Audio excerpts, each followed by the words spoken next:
नमस्कार साथियों, स्वागत है आपका अपनी ही यूट्यूब चैनल बीरू एकेडमी पर। डियर, एक बड़ी अपडेट आ रही है। बीएड अभ्यर्थियों के लिए बड़ी खबर हो सकती है। माननीय सुप्रीम कोर्ट का जो जजमेंट है वो किस दिन से प्रभावी होगा, पूरी तरीके से बात करेंगे क्लेरिफिकेशन पिटीशन जो देवेश शर्मा जी के द्वारा दायर की गई थी। आखिरकार ऐन वक्त पर देवेश शर्मा जी के द्वारा एक बड़ा उलटफेर का बयान दिया जा रहा है। क्या कहीं ना कहीं जो बीएड है वो पूरी तरीके से हटने वाला है 28 जून 2018 से, इसीलिए अपने कदम पीछे खींचे जा रहे हैं। पूरी तरीके से बात करेंगे, लेकिन आगे बढ़ने से पहले जितने लोग चैनल पर पहली बार विजिट कर रहे हैं, सब्सक्राइब करके बेल आइकन प्रेस कर लीजिए। डियर, आपकी स्क्रीन पर देवेश शर्मा जी के द्वारा आज से कुछ दिन पहले आपने देखा था कि क्लेरिफिकेशन पिटीशन को लेकर के उन्होंने ऐलान किया था कि हमारी जो क्लेरिफिकेशन पिटीशन है वो दायर हो गई है। ये न्यूज आपने 2-3 दिन पहले देखी थी। इन्होंने रिव्यू पिटीशन नहीं लिया था, बल्कि इन्होंने स्पष्टीकरण याचिका दायर कर दी थी माननीय सुप्रीम कोर्ट में, और ये जानने का प्रयास किया था कि जो जजमेंट आया है माननीय सुप्रीम कोर्ट का, एनसीटी का बनाया गया जो गजट था 28 जून 2018 को रद्द कर दिया गया था, जो फाइनल जजमेंट है वो किस दिन से प्रभावी होगा। इन्होंने इस तरीके से जानकारी के लिए क्लियरेंस पिटीशन दायर की थी। इस पर डायरी नंबर इत्यादि सब कुछ इनका मेंशन किया था। लेकिन आज इनका एक और ट्वीट जो है अभी अभी आया है, और इन्होंने लिख दिया है कि हमारी तरफ से कोई क्लेरिफिकेशन याचिका नहीं डाली गई है। वेस्ट बंगाल व यूपी और अन्य लोगों द्वारा डाली गई है।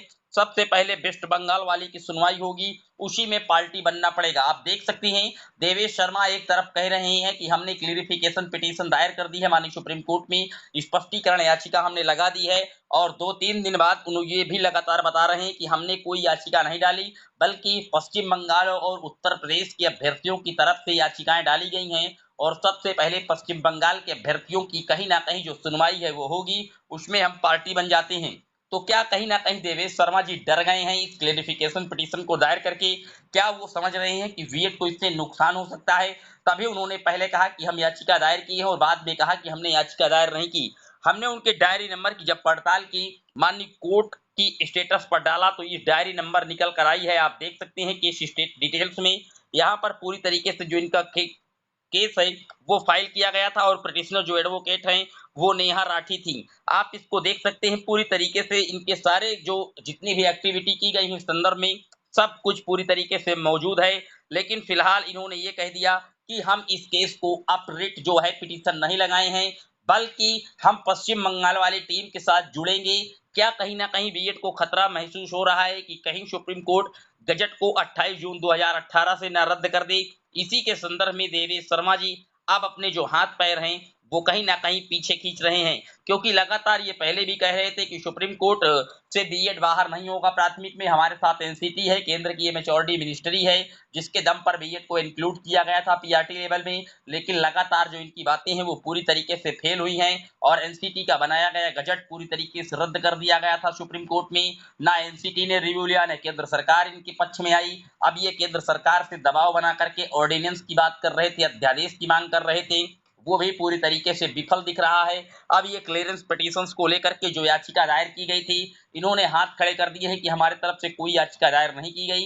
हालांकि मैं आपको बता दूं, पश्चिम बंगाल हो, उत्तर प्रदेश हो, राजस्थान हो, कई राज्यों से जो क्लियरिफिकेशन पिटीशंस है वो दायर हुई हैं। निश्चित तौर पर इस पर सुनवाई जल्द होगी, और सुप्रीम कोर्ट के द्वारा ये रिलीज किया जाएगा कि आखिरकार जो सुप्रीम कोर्ट का डिसीजन है वो कब से प्रभावी होगा। लेकिन मैं अगर अपनी बात करूं तो 25 नवंबर 2021 से इसके प्रभावी होने के जो आसार हैं वो सबसे ज्यादा दिख रहे हैं, क्योंकि 25 नवंबर 2021 से ही जो राजस्थान की जोधपुर हाईकोर्ट थी उसने बीएड को प्राथमिक लेवल से पूरी तरीके से इनवैलिड कर दिया था, और अपने यहाँ रीट लेवल की भर्ती से बीएड को बाहर का रास्ता दिखाया था। उसी दिन से गजट रद्द कर दिया गया था हाईकोर्ट जोधपुर के द्वारा, और किसी भी कोर्ट के द्वारा जब ये सबसे पहला जो कहीं ना कहीं असंवैधानिक माना गया था वो राजस्थान से माना गया था 25 नवंबर 2021 को। लेकिन जो सुप्रीम कोर्ट के जज अनिरुद्ध बोस जी हैं, उन्होंने आपने देखा था कि बिहार शिक्षक भर्ती के संबंध में जब अपना ऑर्डर जारी किए थे, तो उन्होंने एक लाइन ये मेंशन कर दी थी कि 28 जून 2018 के बाद के जितने एडवर्टाइजमेंट हैं, जितने स्टेप हैं, जो भी क्रियाकलाप हो रहे हैं शिक्षक भर्ती के अकॉर्डिंग, वो सब रद्द ही माने जाएंगे। तो कहीं ना कहीं जो सुप्रीम कोर्ट है वो पूरी तरीके से इस गजट को 28 जून 2018 से रद्द करने पर आमादा है, और अगर ज्यादा से ज्यादा रियायत भी दी जाती है तो 25 नवंबर 2021 से रद्द हो सकता है।